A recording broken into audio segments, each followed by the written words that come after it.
Hello friends, কেমন আছো তোমরা? আশা করি তোমরা ভালো আছো। তো প্রোনাউন থেকে আরও কিছু এমসিকিউ নিয়ে আমরা উপস্থিত। এই এমসিকিউর সঙ্গে সঙ্গে প্রোনাউন চ্যাপ্টার থেকে পুরো কনসেপ্ট ক্লিয়ার করার চেষ্টা করছি। Which of the following is a relative pronoun? এর মধ্যে দেখে রিলেটিভ প্রোনাউন কোনটা? দেখো, রিলেটিভ প্রোনাউন বললে ইন্টারোগেটিভ প্রোনাউনের কথা মনে পড়ে যায়। ইন্টারোগেটিভ প্রোনাউন কী ছিল? যেসব প্রোনাউন প্রশ্ন করতে ব্যবহার করা হয় তাদেরকে বলা হচ্ছে ইন্টারোগেটিভ প্রোনাউন। যেরকম ধরো হু, যেরকম ধরো হোয়াট, যেরকম ধরো হুইচ, আর কি থাকতে পারে, হোয়েন, ইত্যাদি ইত্যাদি। কিন্তু এদের মানে কি হচ্ছে? হুয়ের মানে কে বা কারা, হোয়াটের মানে কি, হুইচের মানে কোনটি, হোয়েনের মানে কখন। এগুলো হলো ইন্টারোগেটিভ প্রোনাউনের মানে। এবারে আর রিলেটিভ প্রোনাউন কোনগুলো? না, ওই একই প্রোনাউনগুলোকেই আমরা রিলেটিভ প্রোনাউন বলছি। তখন হুয়ের মানে কে বা কারা নয়, তখন হুয়ের মানে যে বা যারা। ঠিক একইভাবে হোয়াটের মানে এখানে যেটা, হুইচের মানে সেখানে ছিল কি কোনটি, এখানে মানে হবে যেটি। হোয়েনের মানে সেখানে কি ছিল না কখন, এখানে মানে হবে যখন। তাহলে তখন এটা হচ্ছে রিলেটিভ প্রোনাউন। কয়েকটা প্রোনাউন আছে যেগুলো রিলেটিভ প্রোনাউন কিন্তু সেগুলো ইন্টারোগেটিভ প্রোনাউন নয়। দ্যাট, যেটি বা যেটা বা যেগুলো, তো এই সব অর্থ প্রকাশ করবে দ্যাটের। তো দ্যাট রিলেটিভ প্রোনাউন। যখন দ্যাটের অর্থ যেটি, যেটা, যেগুলি এরকম প্রকাশ করছে তখন সেটা হচ্ছে রিলেটিভ প্রোনাউন। এছাড়াও আমরা জানি অ্যাজ রয়েছে, অ্যাজকেও রিলেটিভ প্রোনাউন হিসেবে ব্যবহার করা যেতে পারে। হু এভার একেও রিলেটিভ প্রোনাউন হিসেবে ব্যবহার করা যেতে পারে। হোয়াট এভার একেও রিলেটিভ প্রোনাউন হিসেবে ব্যবহার করা যেতে পারে। হুইচ এভার এটাকেও রিলেটিভ প্রোনাউন হিসেবে ব্যবহার করা যেতে পারে। তো এই হচ্ছে রিলেটিভ প্রোনাউন। এবারে প্রশ্নে কী আছে দেখতে পাচ্ছি, হোয়াট মানে যেটা বা যেটি হতে পারে, অর্থাৎ হোয়াটকে এখানে রিলেটিভ প্রোনাউন হিসেবে ব্যবহার করা যেতে পারে। দেখো, হোয়াটকে ইন্টারোগেটিভ প্রোনাউন হিসেবে ব্যবহার করা যায়, আবার রিলেটিভ প্রোনাউন হিসেবেও ব্যবহার করা যায়। তাহলে হুইচকেও ব্যবহার করা যেতে পারে রিলেটিভ প্রোনাউন হিসেবে, যার অর্থ যেটি। হুম মানে যাকে। এগুলো সবগুলোকে রিলেটিভ প্রোনাউন হিসেবে এবং ইন্টারোগেটিভ প্রোনাউন হিসেবে দুভাবেই ব্যবহার করা যেতে পারে। কিন্তু এখানে প্রশ্ন যেহেতু আছে রিলেটিভ প্রোনাউন কোনটা, তিনটাই হতে পারে। তাহলে বোথ বি অ্যান্ড সি না করে তিনটাই করা যাবে, এ বি সি, সবগুলোই হচ্ছে রিলেটিভ প্রোনাউন। চলে এসেছি আমরা পরের প্রশ্নে। Select the indefinite pronoun. Indefinite মানে কি? ইনডেফিনাইট প্রোনাউন বলতে কি বোঝায়? ইনডেফিনাইট কথাটার অর্থ হচ্ছে অনির্দিষ্ট, আর ডেফিনাইট কথাটার অর্থ হচ্ছে নির্দিষ্ট। তাহলে অনির্দিষ্ট, ইনডেফিনাইট কথার অর্থ কি না অনির্দিষ্ট। তাহলে নির্দিষ্ট করে না বুঝিয়ে অনির্দিষ্ট করে কোনো কিছুকে বোঝালে তখন তাকে বলা হচ্ছে ইনডেফিনাইট প্রোনাউন। যেরকম ধরো one can walk in the morning. তাহলে একজন হাঁটতে পারে সকালে। তাহলে ওয়ান বলতে কে না নির্দিষ্ট কোনো ব্যক্তিকে বোঝাচ্ছে না, যে কোনো ব্যক্তিকে বোঝাচ্ছে। তাহলে ওয়ান এখানে ইনডেফিনাইট প্রোনাউন। তো এরকম ইনডেফিনাইট আর কি প্রোনাউন আছে যেগুলোর দ্বারা নির্দিষ্ট করে কাউকে বোঝাবে না, যে কোনো ব্যক্তিকে বোঝাতে পারে? না, এনি, যে এনি যুক্ত শব্দ, এনি বডি হতে পারে অর্থাৎ যে কেউ, এনি ওয়ান হতে পারে যে কেউ, এনিথিং হতে পারে যে কোনো কিছু, কোনো বস্তুকে বোঝাচ্ছে। তাহলে এনি যুক্ত শব্দ সেগুলো ইনডেফিনাইট প্রোনাউন, অর্থাৎ any one can do this মানে যে কেউ করতে পারে। তাহলে নির্দিষ্ট করে কাউকে বোঝাচ্ছে না। আবার সাম যুক্ত কোনো কথা, এসএমই সাম, ধরো আমি বললাম সামওয়ান স্টোল মাই পেন, কেউ একজন চুরি করে নিয়েছে, কিন্তু কে চুরি করেছে নির্দিষ্ট করে কাউকে বলা হচ্ছে না, কেউ একজন। তাহলে নির্দিষ্ট করে কোনো ব্যক্তিকে না বুঝিয়ে অনির্দিষ্ট কোনো ব্যক্তিকে বোঝালে তখন সেটা ইনডেফিনাইট প্রোনাউন। কি প্রোনাউন? Indefinite pronoun. নির্দিষ্ট করে কাউকে বোঝাচ্ছে না। এছাড়া আর কি হতে পারে না দে, তারা। দে তো পার্সোনাল প্রোনাউন, আমরা জানি। আমরা কি জানি? দে পার্সোনাল প্রোনাউন। আবার দেকে কখনো কখনো ইনডেফিনাইট প্রোনাউন হিসেবেও ব্যবহার করা যেতে পারে। পরে ভিডিওগুলোতে আমরা এই সমস্ত ভাগগুলো নিয়ে আবার ডিটেলসে জানবো। তো এখন আপাতত জোর দেওয়া হচ্ছে প্রোনাউনের ভাগগুলোর উপরে। আপাতত একটা কনসেপ্ট তৈরি হয়ে যাক যে প্রোনাউনের ভাগগুলো কি কি আছে। তো সেই সংক্রান্ত কোশ্চেন রয়েছে এগুলো। দেখো, এখানে এই যে ইট কথাটা আছে না, এটা পার্সোনাল প্রোনাউন। কি প্রোনাউন? পার্সোনাল। আবার ইউ মানে তুমি, এটাও পার্সোনাল প্রোনাউন, যেটা আমরা সবার প্রথমে পড়েছি। সিকেও পার্সোনাল প্রোনাউন বলা হয়। কিন্তু সামবডি কেউ একজন, নির্দিষ্ট করে কাউকে বোঝাচ্ছে না, অনির্দিষ্ট যে কোনো ব্যক্তিকে বোঝাতে পারে। তাহলে এখানে সামবডিটা কি হবে না ইনডেফিনাইট প্রোনাউন। বোঝাতে পারলাম কি না? তাহলে অনির্দিষ্ট করে কাউকে বোঝালে তখন, অর্থাৎ নির্দিষ্ট করে কাউকে না বোঝালে তখন সেটা ইনডেফিনাইট প্রোনাউন হয়। তাহলে সঠিক উত্তর হচ্ছে অপশান এ। চলে যাবো আমরা পরের প্রশ্নে। নেক্সট কোশ্চেন কি আছে? Each of the boys has a book. প্রত্যেকটা ছেলের একটা বই আছে। Each is what type of pronoun? এখানে বলেছে ইচ কি ধরনের প্রোনাউন। দেখো ইচ কথাটা হচ্ছে ডিস্ট্রিবিউটিভ প্রোনাউন। তাহলে ইচকে সবার প্রথমে বলে দিই, ইচ হচ্ছে distributive pronoun. Each of the boys, বালকদের প্রত্যেকেরই একটা করে বই ছিল। ইচকে আমি বলে দিচ্ছি যে ইচ সর্বদা ডিস্ট্রিবিউটিভ প্রোনাউন। কি প্রোনাউন? Distributive pronoun. এখন কোশ্চেন, ডিস্ট্রিবিউটিভ প্রোনাউন কাকে বলে? এখানে কি অপশান আছে? এখানে কোনো অপশানেই ডিস্ট্রিবিউটিভ প্রোনাউনের কথা বলা নেই। তাহলে চারটের কোনোটাতেই হচ্ছে না। ডিস্ট্রিবিউটিভ প্রোনাউন কাকে বলে? না যেসব প্রোনাউন সেপারেট করে একজন ব্যক্তিকে, একটা জিনিসকে ফ্রম এ গ্রুপ, একটা দল থেকে। তাহলে মূল কথা একটা দল বোঝাবে এবং ওই দল থেকে কোনো পার্সনকে হতে পারে, কোনো ব্যক্তিকে হতে পারে, বা কোনো জিনিসকে হতে পারে, অর্থাৎ থিং, আলাদা আলাদাভাবে যখন বোঝাবে তখন তাকে বলা হচ্ছে ডিস্ট্রিবিউটিভ প্রোনাউন। বোঝাতে পারলাম কি না? তাহলে কোন কোন ওয়ার্ডের দ্বারা ডিস্ট্রিবিউট বা সেপারেট করা বোঝায়, অর্থাৎ আলাদা করা বোঝাচ্ছে? ইচ অফ দ্য বয়েজ, অর্থাৎ বালক, বালকরা। এখানে বয়েজ বলতে কি হচ্ছে? বালকরা, বালকেরা মানে গ্রুপ, এটা তাদের প্রত্যেককেই বই দেওয়া হয়েছে। কি দেওয়া হয়েছে? বই দেওয়া হয়েছে, একটি করে বই দেওয়া হয়েছে। তাহলে দলের মধ্যে থেকে প্রত্যেককে বোঝাচ্ছে, মানে আলাদা আলাদা করে সবাইকে বোঝাচ্ছে। মানে এটা কি করছে না সেপারেট করে দিচ্ছে। তাহলে সেপারেট করা বা আলাদা করা বোঝাচ্ছে। তাহলে যখন কোনো প্রোনাউনের দ্বারা সেপারেট করা বোঝাবে, আলাদা করা বোঝাবে, ব্যক্তিকে বোঝাতে পারে অথবা কোনো জিনিসকে বোঝাতে পারে, তখন সেটাকে বলা হচ্ছে ডিস্ট্রিবিউটিভ প্রোনাউন। কি প্রোনাউন? Distributive pronoun. তাহলে ইজ কি প্রোনাউন? না ইজ হচ্ছে ডিস্ট্রিবিউটিভ প্রোনাউন। আর কি এরকম কোনো প্রোনাউন আছে যেগুলো ডিস্ট্রিবিউটিভ হতে পারে? হ্যাঁ হতে পারে। আইদার হতে পারে, EITHER, আইদার হতে পারে, নাইদার হতে পারে, NEITHER, নাইদার হতে পারে। এদেরকে বলা হচ্ছে ডিস্ট্রিবিউটিভ প্রোনাউন। তো এদের দ্বারা কি বোঝায় না সেপারেট করা বোঝায় বা পৃথক করা বোঝায়, তাই এদেরকে বলা হচ্ছে ডিস্ট্রিবিউটিভ প্রোনাউন। বুঝতে পারলাম কিনা? তো চলে যাবো আমরা পরের প্রশ্নে। দিজ আর মাইন, এগুলো আমার। এখানে এই যে দিজ কথাটা আছে না, দিজ, দিজ এইগুলো, তাহলে এই দিজ কি প্রোনাউন? দিজ হচ্ছে ডেমনস্ট্রেটিভ প্রোনাউন। কি প্রোনাউন? Demonstrative pronoun. তাহলে ডেমনস্ট্রেটিভ প্রোনাউন কাকে বলে? Demonstrative pronoun. ডেমনস্ট্রেটিভ প্রোনাউন কাকে বলে সেটা এখন আমরা জানবো। দেখো, সাম অবজেক্টস মানে কোনো জিনিসকে বা কিছু জিনিসকে নির্দিষ্ট করে বোঝাতে, অর্থাৎ পয়েন্ট আউট করতে, নির্দিষ্ট করে বলে দেওয়ার জন্য যে প্রোনাউন আমরা ব্যবহার করি তাকে বলা হচ্ছে ডেমনস্ট্রেটিভ প্রোনাউন। আচ্ছা, ডেমনস্ট্রেটিভ প্রোনাউন কি কি? নির্দিষ্ট করে বোঝাতে দিস এবং দ্যাট উভয়কেই ব্যবহার করা হয় এবং উভয় সিঙ্গুলার। সিঙ্গুলার মানে কি না হচ্ছে এক বচন, মানে একটা জিনিসকে বোঝাতে দিস এবং দ্যাট উভয়কেই ব্যবহার করা যেতে পারে। তবে দিস কাছের জিনিসকে বোঝাতে আর দ্যাট দূরের জিনিসকে বোঝাতে ব্যবহার করা হয়। এছাড়া আর কি কি প্রোনাউন আছে দিস দ্যাট ছাড়া? না দিসের প্লুরাল দিজ, এই যে দিসের প্লুরাল দিজ, অর্থাৎ কাছের অনেকগুলো জিনিসকে বোঝাতে দিজ বসে। আর কি না দোজ, THOS, দোজ, দূরের অনেকগুলো জিনিসকে বোঝাতে দোজ বসে এবং দুটোই প্লুরাল। দোজটা কার প্লুরাল?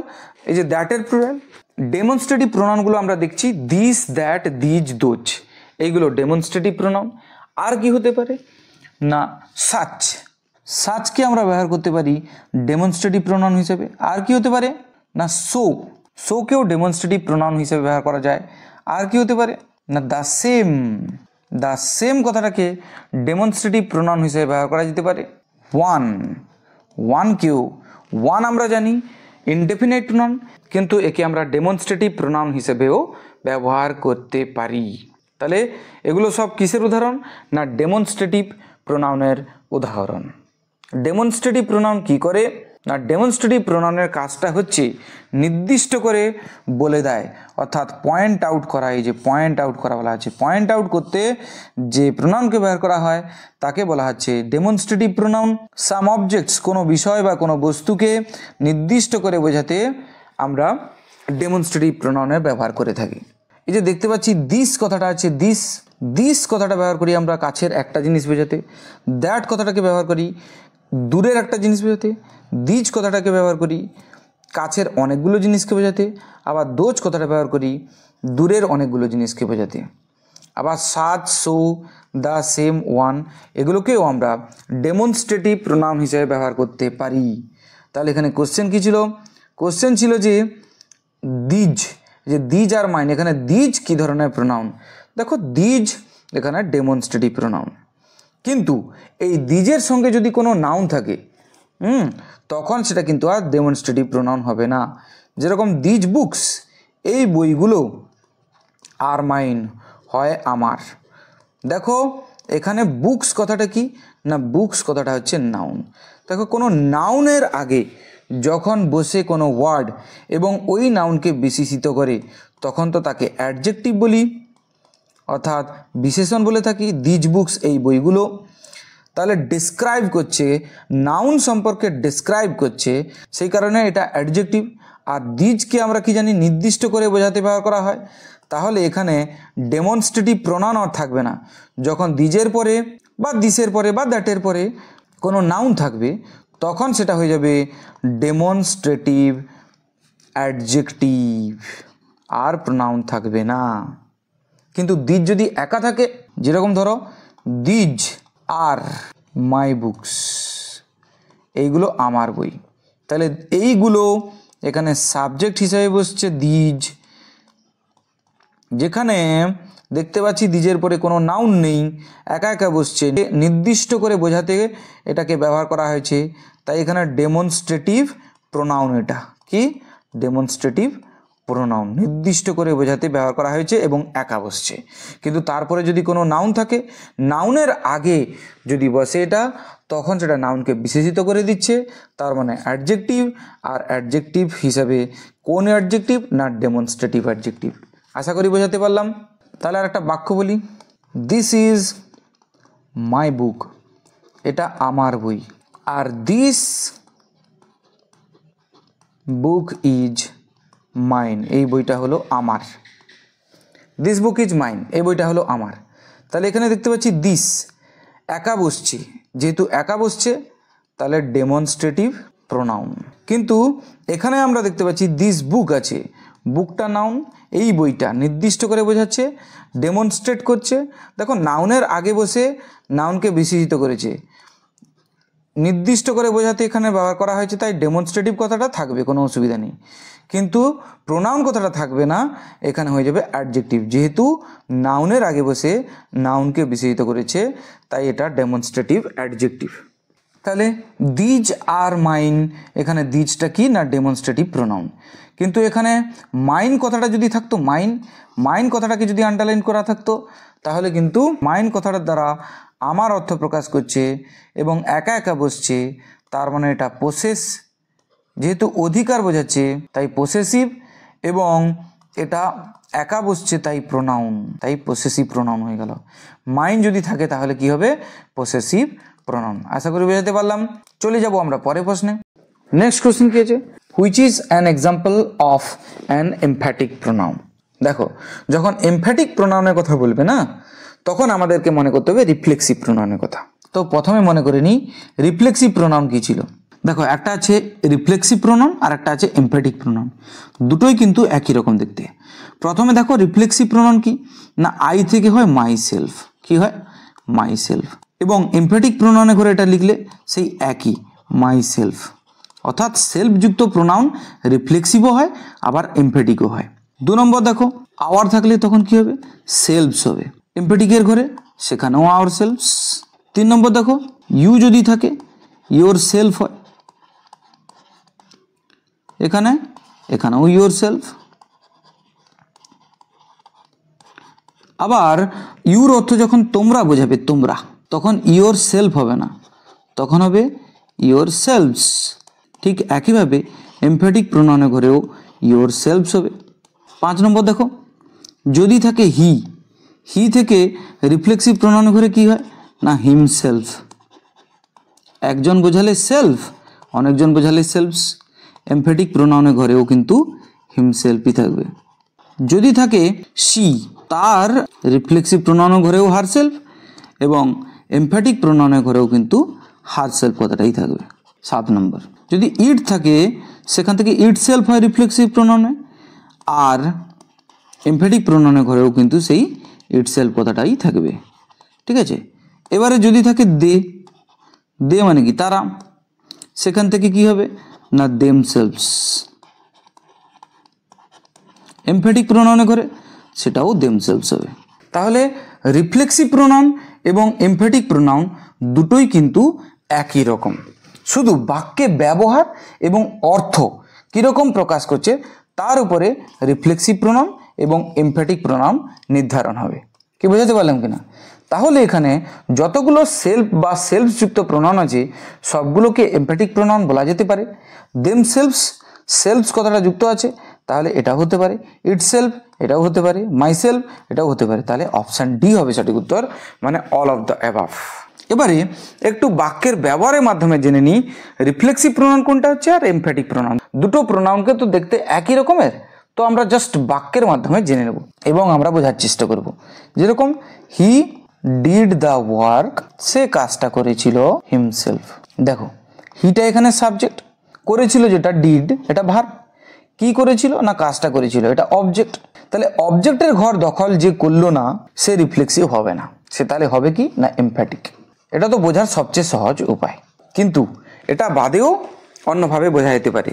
কীরকম না সে কাজটা করেছিল, দেখো এর অর্থ কীরকম প্রকাশ করছে না সে কাজটা করেছিল হিমসেলফ মানে নিজেই, তার মানে সে নিজেই কাজটা করেছিল। তাহলে হিমসেলফের অর্থ এখানে কি না নিজেই। তাহলে কেবলমাত্র বাক্যের অর্থে জোর দিতে, জোর দিতে এই প্রোনাউনটাকে ব্যবহার করা হয়েছে। তাহলে জোর দেওয়ার অর্থ হচ্ছে এমফাসাইজ কথাটার অর্থ হচ্ছে জোর দেওয়া, সেখান থেকে এমফ্যাটিক প্রোনাউন। তাহলে যে প্রোনাউন অর্থে জোর দেওয়ার জন্য ব্যবহার করা হয় তাকে কি প্রোনাউন বলা হবে এমফ্যাটিক প্রোনাউন। আবার ওই একই বাক্যটা লিখছি কিন্তু একটু জাস্ট অদল বদল হবে। হি টর্চার্ড হিমসেলফ, এখানে সাবজেক্টকে হি, টর্চার করেছিল কি না ভার্ব। কাকে টর্চার করেছিল, কাকে দিয়ে প্রশ্ন করলে যেটা পাওয়া যায় সেটা হচ্ছে অবজেক্ট। কাকে টর্চার করেছিল না নিজেকে। তাহলে দেখো যখন অবজেক্টের ঘর দখল করে নিয়েছে তখন সেটা কি হয়ে যাবে না রিফ্লেক্সিভ প্রোনাউন। কি প্রোনাউন রিফ্লেক্সিভ, বুঝতে পারলাম কিনা? তাহলে অবজেক্টের ঘর দখল করে নিলে রিফ্লেক্সিভ প্রোনাউন। সে টর্চার করেছিল কাকে না তাকে নিজেকে, অর্থাৎ এখানে সাবজেক্ট যে লোক অবজেক্টও সেই একই লোক, তার মানে হচ্ছে না প্রতিফলন মানে রিফ্লেকশন। যেহেতু রিফ্লেক্স হচ্ছে মানে প্রতিফলন হচ্ছে, অর্থাৎ সাবজেক্ট এবং অবজেক্ট একই লোক, তখন তাকে বলা হচ্ছে রিফ্লেক্সিভ প্রোনাউন। অর্থাৎ সাবজেক্ট যে কর্তা সেই কর্ম, তখন তাকে বলা হচ্ছে রিফ্লেক্সিভ প্রোনাউন। তার মানে সোজা কথায় বললে কি হবে না অবজেক্টের ঘর যে প্রোনাউন দখল করে, যে সেলফ প্রোনাউন অবজেক্টের ঘর দখল করে নিয়েছে সে রিফ্লেক্সিভ প্রোনাউন। কিন্তু যে অবজেক্টের বাইরে বসছে, এই যে এখানে অবজেক্ট ছিল অবজেক্টের বাইরে বসছে হিমসেলফ, তাই এটা এমফ্যাটিক প্রোনাউন। বাক্যে অর্থকে জোর দিতে ব্যবহার করা হয়েছে, তাই এটা এমফ্যাটিক প্রোনাউন। বুঝাতে পারলাম কিনা? এবারে বলে দিই যখন এমফ্যাটিক প্রোনাউন ব্যবহার করা হবে তখন তার কাছাকাছিও লেখা যেতে পারে।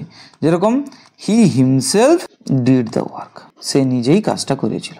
ঠিক আছে, তাহলে এখানে হিটাকে সাবজেক্ট, সে নিজেই করেছিল। দেখো সে নিজেই করেছিল, এখানে নিজেই অর্থ প্রকাশ করতে এই প্রোনাউনের ব্যবহার করা হয়েছে, মানে অর্থে জোর দিতে।